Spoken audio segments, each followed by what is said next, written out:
What's a backup offer? Is it important as the person selling the house to have a backup offer? That's what we'll talk about next.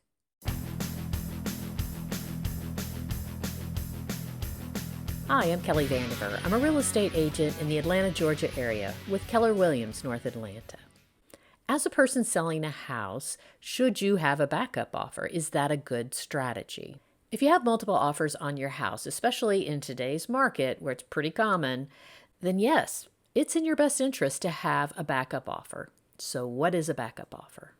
A backup offer comes into play after you've already accepted another offer to buy your house. In other words, you're under contract with somebody else to buy your house. We'll call that person the primary buyer. A backup offer is a contract to sell your house to somebody else, but only if the primary buyer doesn't follow through with buying the house.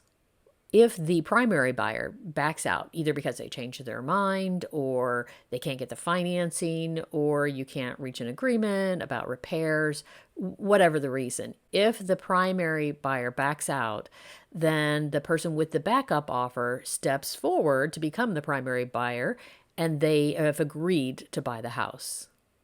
The backup offer may have similar terms as the person that is the primary buyer originally, or it may not be as good of terms as what you had with the primary buyer. But either way, you don't have to put your house back on the market, do more open houses or showings. You basically already have somebody lined up who wants to buy your house.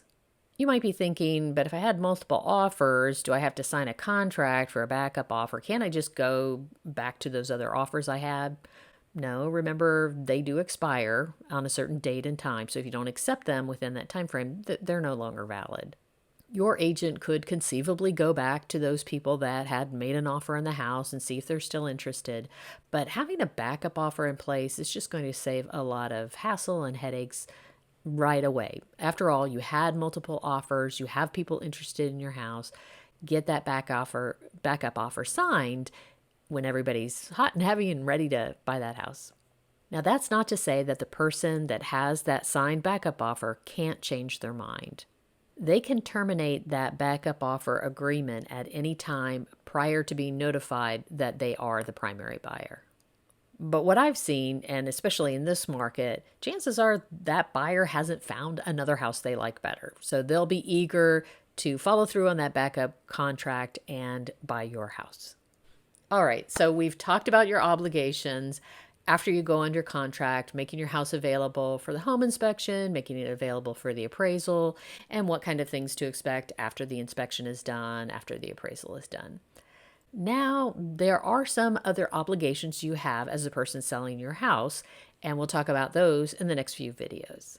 For a guide on the overall process flow in selling your house, follow the link below. If you'd like some help selling your house in the metro Atlanta area, I'd love to work with you. Please reach out.